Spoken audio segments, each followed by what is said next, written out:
Hello and welcome to this week's episode of the Leadership Lounge. We are powered by TDL, and as ever, our aim is to add value to your leadership journey, focusing on future-focused leaders, and we're speaking to amazing people, amazing stories, and experts in their field.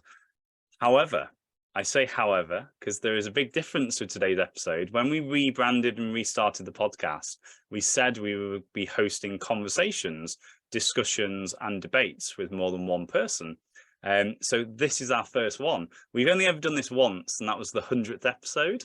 So I've got some amazing guests, global guests, and I'll get them to introduce themselves in a second. So if you haven't already and you're watching us on the YouTube channel, make sure you hit subscribe. It really helps us. We are getting more and more subscribers, which is amazing, and it allows us to reach more people. And if you're listening to us on your podcast provider, make sure you hit that follow. And as ever, I always say, what did you get from each of the episodes? Let us know on our social media platforms. So today we are speaking to Steve and Clint. How are we, gents? Wonderful, mate. Good too, yeah. So I need to control more than one guest, so bear with me. So I'm really excited about this because I'm in the UK. Clint, he's in Australia. And Steve, you're over in the US. As you introduce yourselves, please tell us like your time zone, what time it is. Obviously, this is on recording. It's going to go out in a couple of weeks. But you've both been on the podcast before. Steve, you were on 108, and Clint, you were on number two. Number two, my first ever guest.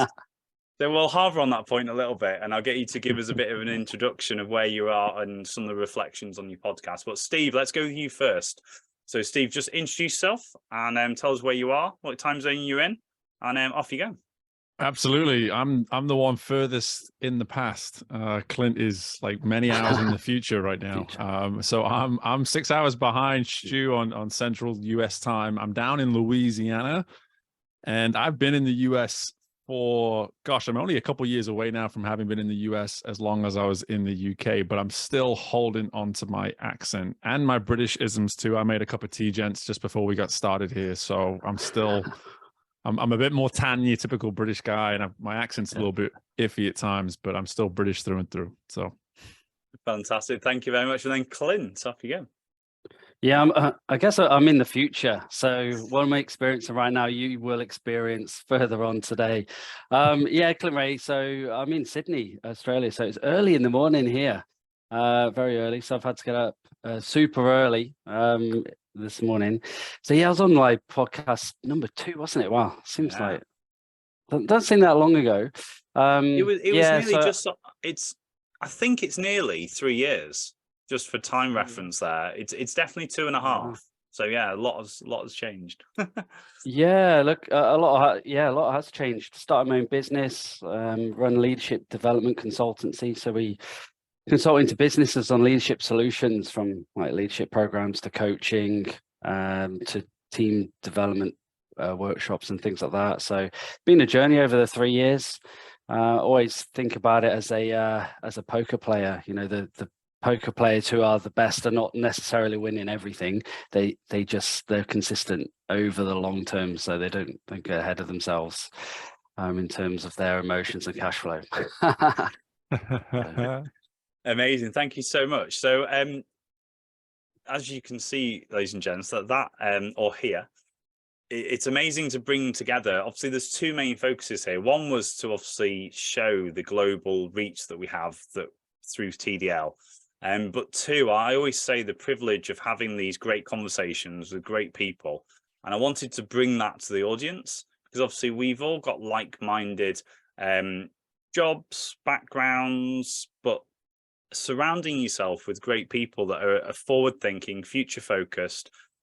And obviously between us, we're doing a lot of work with companies, people, and bringing that knowledge and thought process to the audience is going to be really, hopefully, quite useful. And the conversation that I sometimes take for granted. I know it sounds funny, but I do take for granted sometimes the wealth of knowledge that I'm able to pull on and just get that sort of like that time in the room, and some of the meetings that we've had over the last 3 years, plus obviously with Clint, ex-military as well. So what's going on in your worlds right now? I set a little bit of a challenge, but I would like to, I'll come to that challenge second, actually. You're saying about what some of the challenges that people are having, but tell us a little bit of a flavor about the work you're currently doing. What's it look like? Who's it typically with? And how are you currently doing it? So face-to-face, technology-based, the length and breadth of that work, if that makes sense. So Steve, do you want to go first? Absolutely, yeah. And best way to answer this is describe to you exactly what I've done today. You know, my day started with a 7:30 in the morning workshop for a company with 15 of their leaders, and it was a 75-minute workshop where we talked about mindset, and it's one of 10 workshops that I offer through my 10-part workshop series, just off the back of a book that I wrote last year. And what's cool about it is in that kind of a situation, it's conversational. You know, I have my PowerPoint, I have my direction with what I want to do. But I also take a greater ownership and responsibility for what I'm trying to do with the room, the direction we're trying to go in. And then I went from that workshop to a coaching client in person, and I'm there to serve the client in that kind of a situation. You know, I am 100% attentive, listening, not driving the conversation really, there to simply facilitate their growth. And the conversation couldn't have been any different. Couldn't have been more different than what we went through it in the workshop.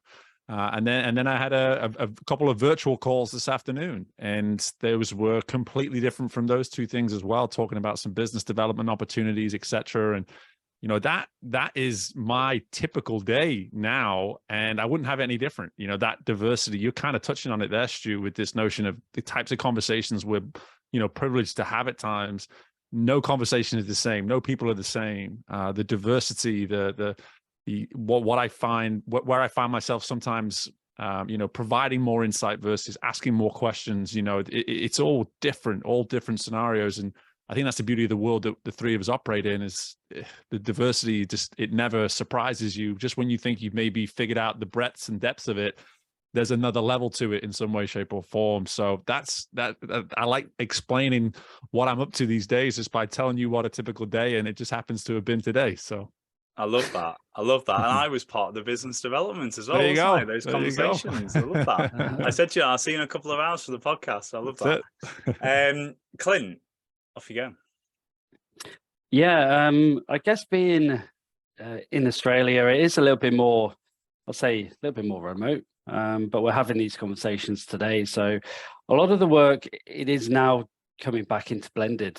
I think, especially with the coaching, we're looking at online predominantly, just so people can fit it in their diaries and we're not having to travel, because Australia it's vast, and you know, you could be traveling for 2-3 hours just for one coaching appointment. So moving everything onto virtual has been really good, but you can't beat, I tell you, you cannot beat the face-to-face. So any workshops, I'm the first one to be looking at that, doing it face-to-face. But what I've realized is doing that is, people, if it's like a whole day, as an example, people are not used for that. You know, they used to be in at home, they used to be in or a hybrid, and then suddenly you're saying, right, we're all in this room, we've got 60 or 70 of you all in this room, we're going to be talking about leadership, and they are exhausted when it comes to just after lunch. So it's that sort of afternoon push when you're doing the face-to-face, it is it's different than what it was, you know, pre-COVID, I think. So yeah, my stuff is definitely a lot blended now. Still quite heavily, you know, in the virtual space, but yeah, I can see like in the future, I think this hybrid model is definitely going to stay in this, you know, no doubt about that, I think. Yeah, I think from the development of like TDL and having conversations with you guys, and obviously coming from L&D backgrounds, 2 of the 3 founders of TDL, it's kind of adding the value in between the before and after, and the in-between spaces, and how I think I don't know if I've shared this on the podcast, but when we plugged the tech side in, I felt like a dinosaur, because I was very much like Clint just said then, I was very much in the room on the side of the bank somewhere doing adventure training, pulling a chair over, conversations, Flipboard, PowerPoint. And I think that the tech sides can add value to the face-to-face, and that's really useful. But it's interesting, I've not thought of realized that the people's endurance to full day workshops, and it's that engagement piece as well, isn't it? About how much can you hold somebody's attention? Honestly, I had a workshop recently. It was a big change project, and I had a whole day, and they were spent. And the most important part, what I realized, was the afternoon part. And we're talking about the whole change journey, all the change models, and then we're relaying it back to the business. And I had to actually cut the workshop short. So instead of going till 5, it was till 4. And then they were just head spinning. But I think what you're mentioning there, Stu, in terms of how can technology really enhance the learning experience, is these in-between times. So it's like, okay, we finished the workshop. Here's my links to book in some coaching sessions. By the way, I'm going to be sending you resources, drip feeding it as we go through, whether it's 2-3 months, and then allowing them to assimilate that information. And it comes back to all these learning, adult learning principles, giving them a part to play within the learning, having them time to sort of assimilate that and then come up with their own insights, which is, I think that's where the coaching really helps. But these are non-negotiables, in my business, these are non-negotiables now. And I've quickly come to realize that. Yeah, John, that's you've just brought that to my mind, that reflect we do a lot of work, and I'm sure we all do a lot of work with helping clients realize what's going on in the here and now, what best practice looks like. And maybe we are moving, I suggest, with your experience and definitely my experience with some of the full day stuff that I've plugged myself into. One of my first reactions to something recently that I've had eyes on, that I'm going in to complement and add value to, was I feel like you're doing too much in one day, because you're not fitting in any time for reflection. The value in the room is people talking. And Steve, you alluded to that as well. I actually spoke to somebody that I'm hopefully going to have the podcast very soon, ex-army, who I went to as a bit of a mentor and really see he was doing things way ahead of what I was doing. And we recently caught up, and I said, do you not feel like half the job is just setting the scene for conversations? Like 50% of what I do sometimes, I don't know whether you guys have experienced this, sometimes I walk out and go, I didn't actually do much then. But suppose the skill of being able to not do much and ask the right questions at the right time and allow people the time and space to collaborate, talk, speak, because they're not spending they're spending less time together now more than ever. So when they are together, it's valuable just to let them have that time. Thoughts?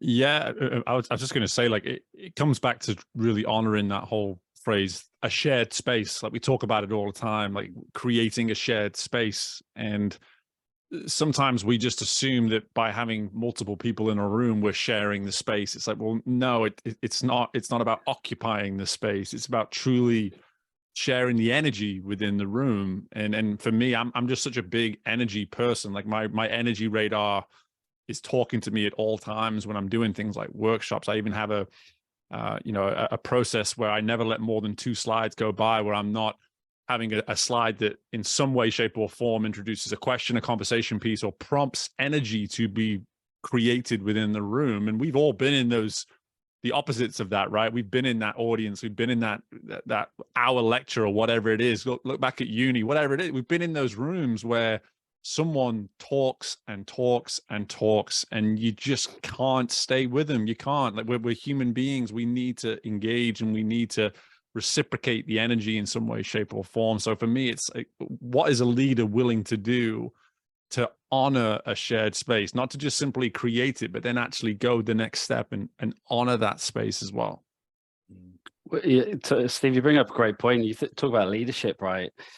And it's like, what is that leader? You're right. What is that leader doing to create that shared space, to create collaboration, to foster an environment in which everyone's point of view is heard and mattered, and then that creates that sort of sense of belonging, right, as part of a team. And I think in the panic that COVID has, created, and now post-COVID, it's like I talk, you listen.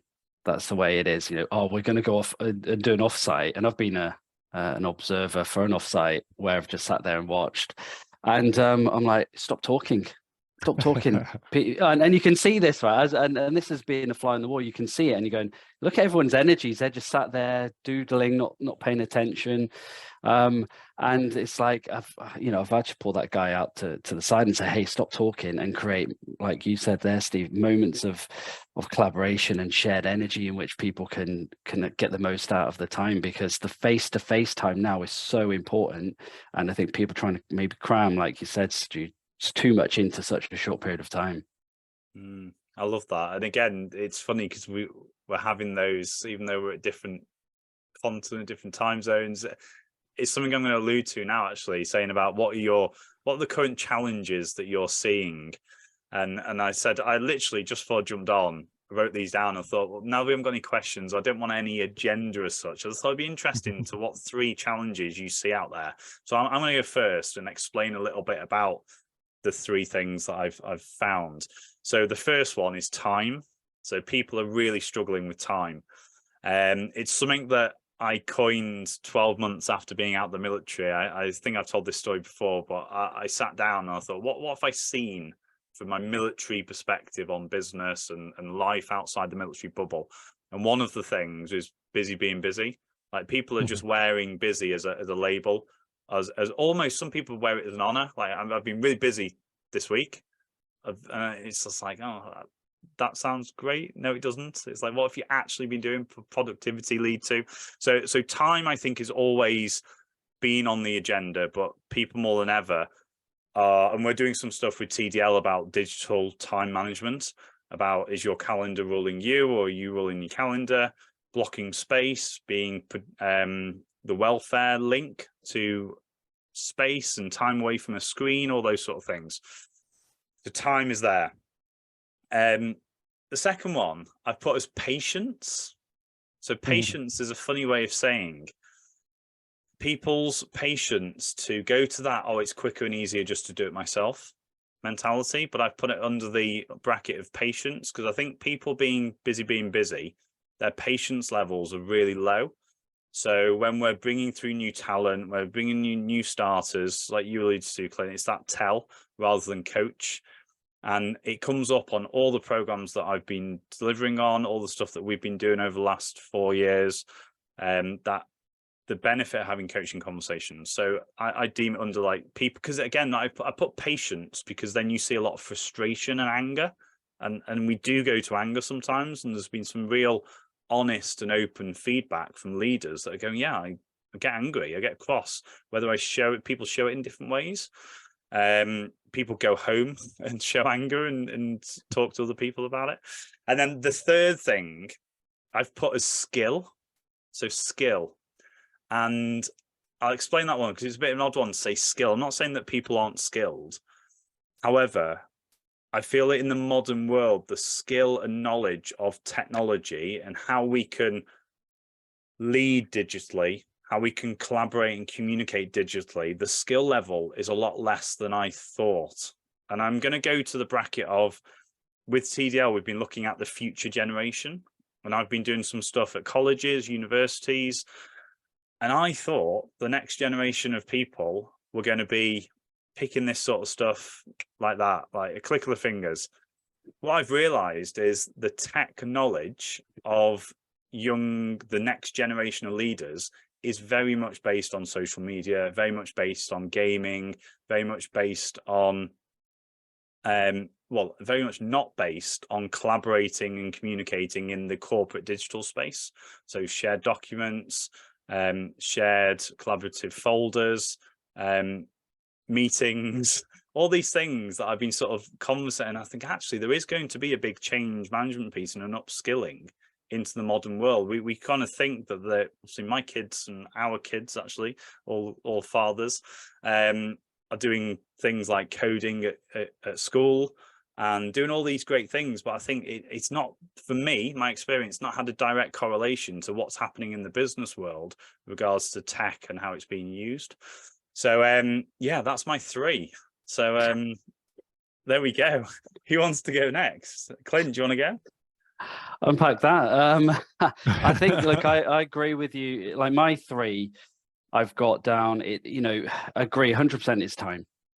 Time pretty much, and I don't like saying this, time rules everything when it comes to how you operate, especially in the work environment, So yeah, for me, I go back to this thing of I guess my second part is leading on to that is intentional leadership, right? What are the 3 or 4 things that you can do today, or what are the 3 or 4 things that if you were to do well would make you excellent at your job? And that comes back to that in leader standard work, and I've ripped that from continuous improvement and lean, right? To go, if you had to focus on those 3 or 4 buckets, 3 or 4 priorities, what would your new day look like? And then start running your day in that way, because you're right, busy being busy. What are you doing? Are you doing all the quadrant 4 stuff, which is nothing, or the 3 stuff, or are you actually moving the needle? So I think because then that then leads into being, you talk around energy within your leadership in a virtual space now. It's like, how are you creating energy and momentum within your leadership, within your team, within your business? When we're virtual, how are you actually doing that? Are you setting yourself up effectively? And I've been using this with a few of my clients. I'm like, okay, show me your calendar, the days that you're working from home. What are you doing?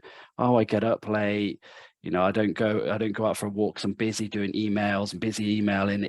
And so what time do you finish? Oh, 9 o'clock. I put the kids to sleep then and back on. I'm like, so if you were to take your annual salary and then divide that by the amount of hours that you're working, that'll give you a true reflection of how much you're worth. And it's pretty brutal, really. But when they then look at that number and go, oh yeah, I'm actually working too long, I'm like, well, what if we can cut a few things out? Because then that's that sort of time management, energy in that leadership. And I think we look at AI. I love it because it automates a lot of stuff that I don't like to do. It's that busy stuff. But the kids nowadays, the next generation, I think you bring up a really good point, is now they're looking to us as leaders in the workplace to be experts on all of this technology. What are we doing? Are we actually putting time in our diary to upskill when it comes to tech and AI? Because there's no stopping it. It's coming for us. Whether it takes our jobs or not, we need to be able to know how to use it effectively for us to be indispensable in the workplace. Because, you look at ChatGPT, or Amazon have got one and Google have got one, it's how can we harness that for us to be indispensable? Because you're not going to take away that human component of it. So time management, energy within your leadership, and harnessing technology for the best. Those are the sort of 3 things that come to my mind. Cool, excellent. Steve. Yeah, this is really hard because I've got like 77 thoughts on everything that you guys just said. But so I'm going to put that to one side for now. And for me, first off is accountability systems. So that's the one for me. Is like and it ties in a little bit of some areas that you both mentioned. But the one thing I've actually started to work with leaders on is this concept of how can we just focus on the results and be able to say, am I able to take accountability for the result? Because I think when we do that, then we start to look at the way in which we approach things and our processes in a way that says, okay, we can't be 100% accountable day in, day out. We just can't. That's not how it works. That's not how a process, that's just not human. But if we can create processes where when we look at the results, we feel comfortable taking total accountability for that result, then at least we're now moving in a direction. Okay, we can all aspire to get to a point in a process where we say, hey, let's look at the result. Do we feel as though we're able to take accountability for the result? Yes. And the beauty of that too is that we're also taking accountability for where it didn't go well. We're taking accountability for the failure in the result too. So the more we can shift towards being accountable for the result, I think can actually be helpful for leaders, because it's going to take some of that day-to-day pressure off the, feeling that we have to be working every minute of every day or whatever it might be. the second one for me is engagement. Like, and we've touched on it already, but I have to talk about it simply because for me within the US, like engagement is, they talk about buy-in is just a non-stop conversation starter. It just always like, what's your buy-in right now? What's your buy-in? What's your buy-in? And for me, working as I do with leaders, and I'm actually going to be speaking about this at an event in June at the Society for Human Resource Management event in Vegas, SHRM for short. I'm going out there as a speaker, and I'm going to be talking about engagement, but saying like buy-in is just the door. Buy-in is just the door you walk through. Once you're in there, there's, going back to accountability systems, there's this whole accountability system that you need to implement to then take buy-in towards engagement. Like engagement is the result of buy-in that's been maintained for a long time. And so again, people look at buy-in as this result, and it's like, well, no, it's just that like everyone's bought in when they say, yes, I'm going to take the job. I'll take the job. Sounds like a great job. Love the salary. Let's do it. I'm bought in. Okay, but that's just the first step. It's not about consistent buy-in. It's about consistent engagement. So for me, engagement remains this huge question mark within our industry right now. And then finally, I'm going to go with just embracing change. It goes to your Clint. It goes towards what you're talking about there with AI. Embracing change is I was literally working on this morning with the client I was doing a coaching session with, and he's a dinosaur in so many ways when it comes to tech, a complete dinosaur. And he has people within his company that want to come in and they just want to grab his stuff and just do it for him. And I actually sat and watched this morning, and I told him, I said, listen, do you know why they do that? Because it's really easy for you guys just to keep operating the way you are. That's really, really easy to do. The difficult thing is to actually embed change, actually create some sort of system shift in the way in which you're doing. And that's going to require you, when someone goes to do something for you, to say, stop, teach me, show me how to do this, because I need to learn how to do it myself. That is the whole point of what we're covering within some of his coaching right now. So accountability systems, engagement, and embracing change are the three I'm going to go with. I love that. And similar to what I've been watching Clint as well, and obviously you, Steve, as well. Yeah. When each of us talk, it sends you off in loads of thought processes, doesn't it? So I just written actually on my side, I just thought we should just run open mic nights for leadership conversations. I think that's a new podcast in itself. So just before we jumped on, and we were in danger of forgetting to record and just having a conversation, which is hence why I've had this podcast set up. I went through a situation when I left the military. I was straight into calling myself a coach, and then I quite quickly dropped the fact that I was a coach, because I saw I was put myself in a pot, labeled myself a coach, and I probably didn't fully understand how the industry saw coaching, what the industry's understanding of coaching was, what the client's perspective was, what the company culture thing was about coaching, and then I sort of put it back on again, because I was really starting to build a credibility in the industry and credibility of who I was working with and some of the things I was doing. And then I've sort of stopped again. So I've had this relationship with the word coach and coaching. I'll tell you now, I'm more comfortable with saying I'm a facilitator. I'm a facilitator of learning. But I also get the fact that coach, and I've coached people that have been really like, I've been going in and say, well, this person A doesn't understand what the benefit of having somebody like you external come into the business. Can you do a couple of coaching sessions with them? So let me tell you, that was quite interesting, having not had a lot of time in the industry, to go in and with somebody that I knew that was like against what we were doing, what I was doing, to then have the experience of them loving a coaching session and thinking it was great. So I'd love your perspectives on coaching. I know that's a really, really big question. We have some time, but probably not the amount of time that you're now thinking about. So over to you guys. Who wants to go first? Steve, do you want to go first? For it, Clint. No, go for it, Clint. I'm scared of jumping on my soapbox on this one. Yeah, well, look, so I'm in the process of going through ICF accreditation, so I've got my exam. So when this comes out, I'll be at ACC accredited coach with the ICF. So having gone through that journey, and similar to you, Stu, I left the military. I did an ILM level 7 in executive coaching, leadership mentoring, and I thought, yes, I'm a coach, yeah, hurrah. Got on some guy's website, and I thought, yes, this is it, I'm going to be coaching executives. Didn't have a clue what I was doing in terms of like corporate culture or anything like that. What I see as coaching, and having gone through the ICF way of coaching, which is more of a pure coach, and what coaching actually happens in the workplace, and I've seen it and I've experienced it and I've probably delivered it to a certain extent.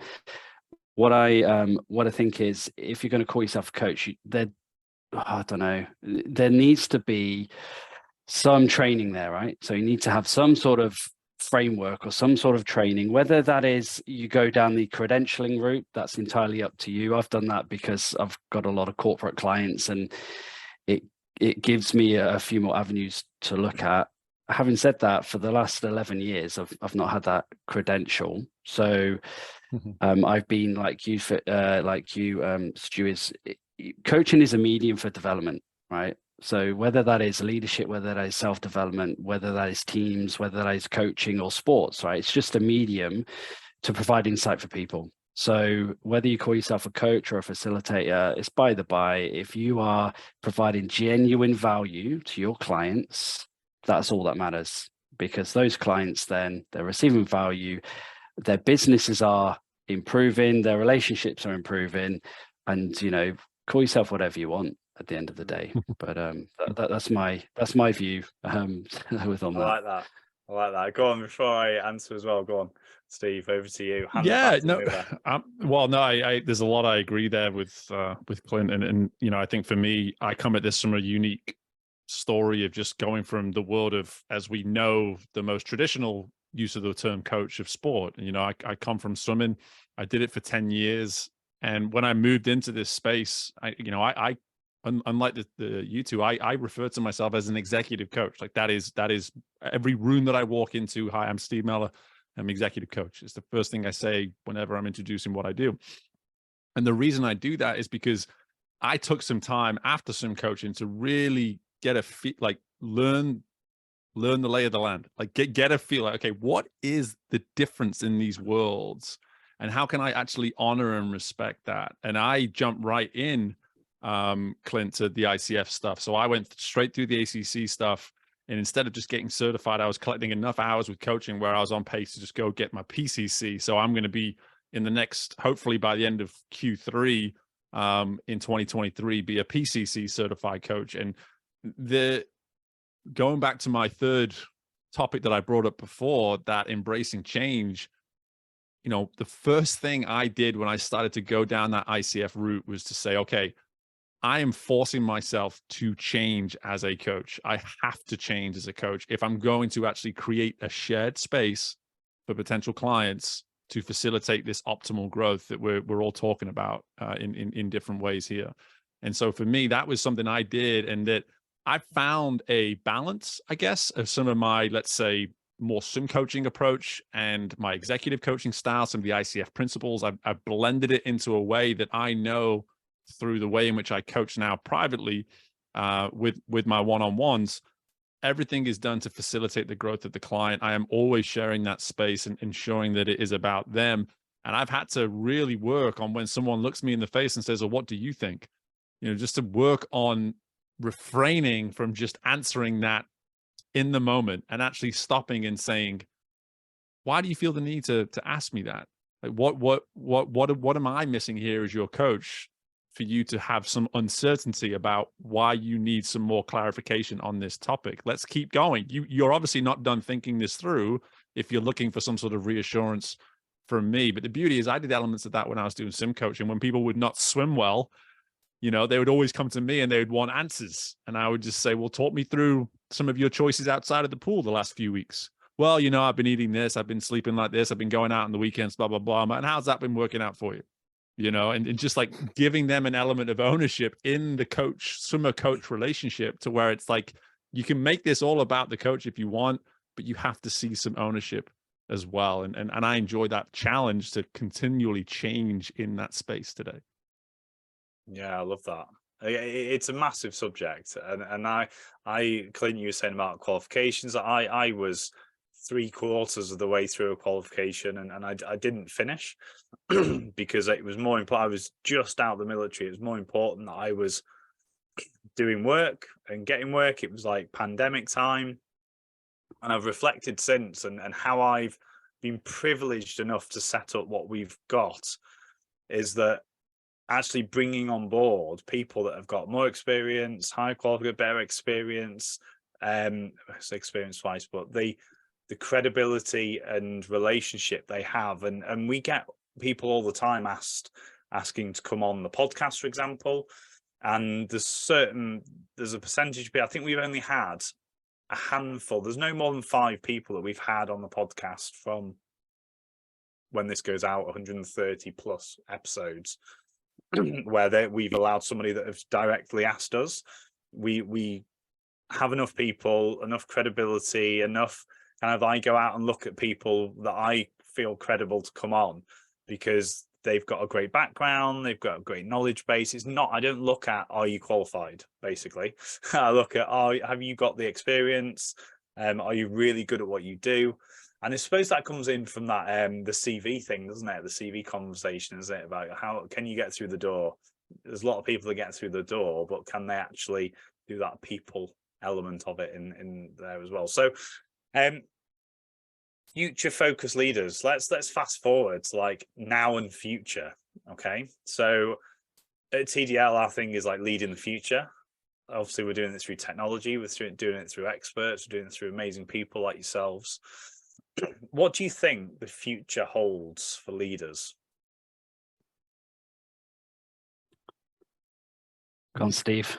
It's a big one. It's a big one.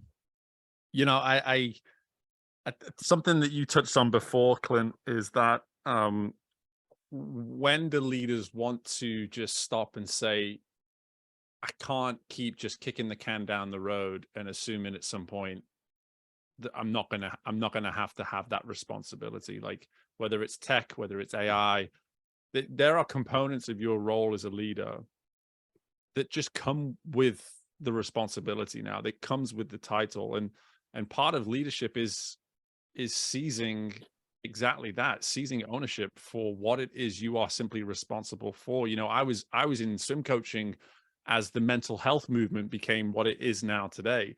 So I was there on the front end as an athlete, where I can assure you in my upbringing, no one cared about mental health the way I was spoken to by coaches. Let's put it that way. But when I was coaching the last 3 or 4 years of my swim coaching career, it became paramount for a swim coach to be educated, to be respectable, to be respective of, and just to simply have an element of empathy for the mental health movement, for that entire space for athletes. If you were just going to keep saying like, well, no, you don't get to have that, you and just push back against that as a swim coach or any coach in any sport for that matter, I'm sorry, you're just not adapting with the times. Athletes want you to respect their mental health enough now where you have to have an element of education on it. You may even have to speak on it. Doesn't mean you have to be qualified. Doesn't mean, but it does mean you have to have a heightened awareness to what you need to do based in certain circumstances where an athlete needs to be sent in a specific direction for their mental health. It's the same with leadership now. Leaders are in a position where in the future, everything is changing. Well, not everything is changing, but a lot is changing. And there's going to be gaps in their leadership that are going to become more and more observable to the people that they're leading. And if you don't do something about it now, you may get to a point where it's too late. So that for me is the future of leadership. Here is the crux. Here is the crux of leadership. I went to the School of Hard Knocks. Now my staff must go to the School of Hard Knocks because that's how I was brought up. The conversation and, you know, and I think sporting teams are so far ahead in terms of mental health in the workplace. And that's the crux. And I had the conversations recently in terms of this is how I lead my team because this is how I was led. It's like, that's not going to work anymore, my friend. You need to change the way that you're approaching things. it's around the whole human concept now. You know, it's around work-life integration. There's more awareness on mental health issues. You know, social media, man, where do you start with this stuff? But now the future for a leader is, I want my leader to be a coach, and I want an on-demand coach. You know, I want to be able to contact them. I want to have a relationship in which I can be completely honest and say, actually, I'm struggling today. I'm not having the best possible time. So can we sit down and have a discussion? You don't need to be an expert, but I think I see this in the employee engagement surveys, right? I want my manager to be more of a coach. I want to spend more time with my manager or my leader. And I think we need to shed the chips on our shoulder when we didn't have AI and technology to help us, and stop doing the things that are not serving us, and embrace change and embrace technology for us to be more effective as leaders in the future. Yeah, I just wanted to jump on something you said there, just about the generation. Like, when you think about our parents and when they entered the workforce, the only leadership influence in their life was their boss. That was it. Maybe a parent of their own. That was it. Now, today, think of the amount of influence that anybody entering the workplace has on them from a leadership standpoint. There are books, there are courses, there are social media people to follow. There are tens upon hundreds of people where they can be influenced from a leadership standpoint. So if you're a leader that assumes that you're the only leadership voice in that person's life, you're crazy. You have to understand that there's an element of responsibility when it comes to that. Yeah, and I think some of the conversations I've been having recently are, it's laid on thick about the go out there and experience. And I've just written down lifelong learning. Like, that never stops. And I think there is I don't know what the stat or the research is, when majority of people turn that switch off, that it's generational. You come to a certain point where you go, a couple of people recently said about going down the ladder as far as, and I had a great conversation in a company we were working with. The two people that turned up for the session, one was on the way up and wanted to take over the world and conquer and become the next manager, and then the other person was on the road to retirement and had got to the senior position and was now in the business because they love the business. And we were having this conversation about, well, what would you say to the other person, and what would that person say to that, and how do you manage somebody that's not career focused anymore, but you are? But there's a big generation. There was like a 30-year gap, and it was really nice to have that conversation. And the reason I mention that is because through technology and through what we were saying about being in the room is meet people at the level they're at. Like, be humble, be what's the word, intrigued, be sort of like that person who can offer support, advice, guidance. But that person's got all that experience. They can be really intrigued in that person that's only on the second step of their ladder, and they go, I'm really interested in your journey. And you'll be amazed at how much you will learn from that as well, because there's the gap, and you both explained it really well then. When you said about mental health, I was thinking, well, 5+ years ago, we weren't even having those conversations. And then our parents, looking at how everything's moved so quickly. And I know on the podcast previously, we've talked about industrial revolution leadership to what it is now. And just that complex movement of time. I'm really excited to see where it's going in the future. Anything else to add on that? Look, and I think when we talk about the future, you know, leaders need to be mindful of that, you know, and I think going back to that lifelong learning there, you never stop. It happens every day. And I've been reading a lot of books around longevity, and they're saying, just don't retire, just scale back a little bit, because you will live longer. So, you know, and I think when you become like a senior leader, there's a subconscious element of power there that you sort of can exert if you don't want to do what you need to do sometimes. So I think it's just having a bit of a awareness on you as a leader, and having those check-in points, you know, throughout your whole leadership journey. But again, talking from what I was saying, then linking to what you were saying about energy, like it links. You can get energy from the new people in your business. You can get energy from that hunger to learn. that hunger to want those positions, to succeed. Because I think, how easy is it? And again, it comes down to that self-awareness, and a couple of things we've been talking about today about, are you aware of the impact you have on other people? And that level of interest, hunger, wanting to have conversations over chip on shoulder, I've been here too long now, but they're not saying that, but they're acting that, and they're not saying that, but they're portraying that. I think it's really interesting conversation, and there's when people have those light bulb moments of, oh, actually, yeah, you're right. Through coaching conversations, through workshops, and a couple of times I've had it where just having the conversations in the room, and I've had one particular person, gentleman, speak to me after and gone, you've really made me think today. And there was somebody that's like been really quiet throughout, and they've been really quiet throughout because they've been like, oh, actually, I need to change quite a few things. I need to move forward with my thought. And I didn't realize how much impact I was having on. And again, he actually went as far to say the impact he was having on the people at home, his family and friends, not just in the business. That's how big it is, isn't it? How many sort of, we're all family men, we're all fathers. What sort of things are showing up in your world outside of business? Like, I always like to talk about those transferable stories between what we're talking about in business and what's happening at home. Because when you talk about those sort of, whether your mothers, fathers, we have small people in our lives, brothers, sisters, nieces, nephews, that the learning of that development, I love it. I reference it all the time. Where does that show up in your thinking?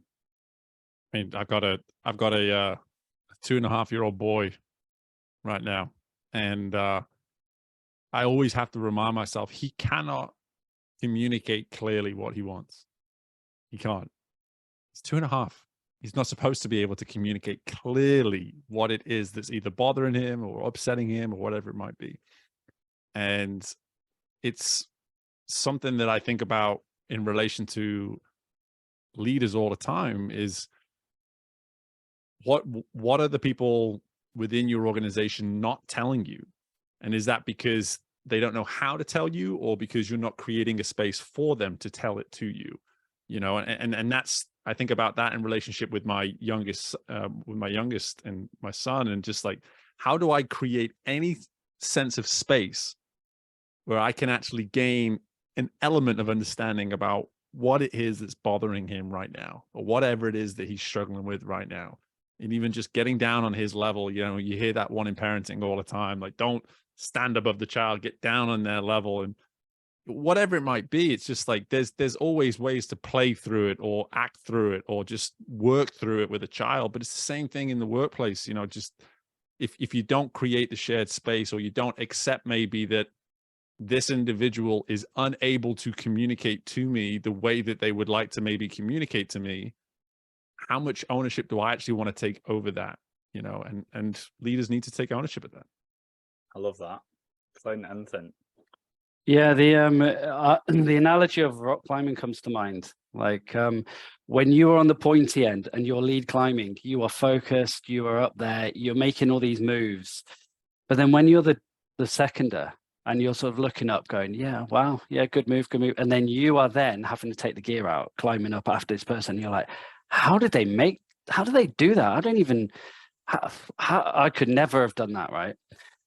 This comes back to this, whether it's parenting or leadership, it's like, you know, you need to lead by example, right? So you need to be able to get out there and do it, but also have the humility, I think, to sometimes go, I need some help here. Like, maybe I need to, maybe it's not my time to lead right now. Maybe I need to sit back and reflect a little bit. And if I put that into parenting, to round that up is, you know, my daughter is she's 7, so she'll be 8 very shortly, and my son is 4. It's like it's been 4 forever.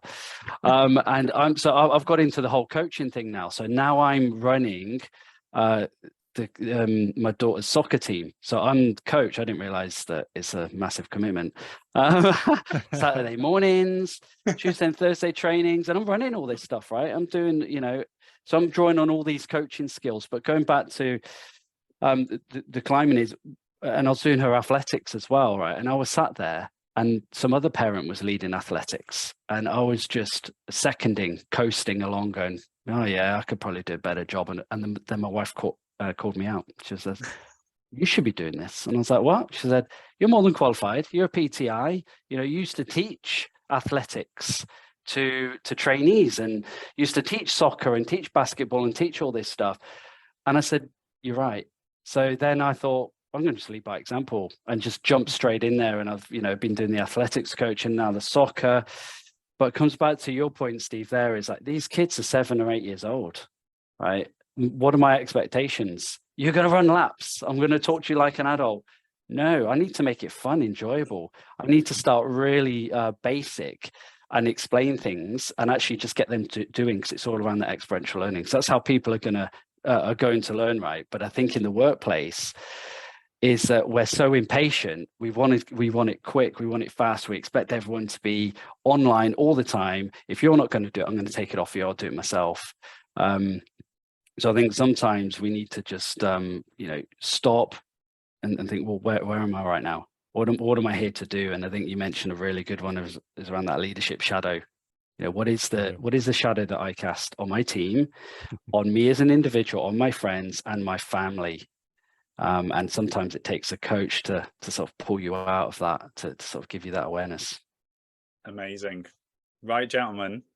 I'm going to call that. That's been an amazing time with both of you. Thank you so much for sharing your thoughts. I know our listeners are used to only 20 minutes, but I know that that's going to be so valuable. So thank you so much. I was really excited about doing this and getting this across all from the US to the UK to Australia. I've really thank you so much for doing that. And Clint, thanks for getting up the early time. The other option was Steve was going to get up at 4:30. So well, I was going to offer. Can we at least tell the story that I did offer that first? You did offer that, because right now I'm being painted as the one who got it pretty easy. But but next time we do this, I'll do the honors. I'll get up early. Yeah, this might be a quarterly thing that we do. Maybe. Oh, 100%. Let's do that. Right, early start, early finish, right? Early start, early finish. Yeah, we'll just play around with the different. You'll tell which one. See if the listeners can tell who's the early starter. So, and thank you so much for your time. So, ladies and gents, if you enjoyed that, make sure you let us know by hitting subscribe on the YouTube channel, hitting follow on your podcast provider, and there's a lot to go on there. Tell us which bit shines out for you, which bit that you're going to implement, which bit you're going to tell somebody else about. And we'd love to hear that in the social media platforms below. Make sure you go and check out Clint. Make sure you go and check out Steve. All their details are going to be below. Go and check out their podcast, especially Clint's as well. Nearly 3 years ago, episode 2, a long time ago. Yeah. So, Clint, thank you so much for your time. Thanks, Stu. Pleasure. Steve, thank you so much for your time. Pleasure, mate. And we'll see you all next week. Take care. Bye.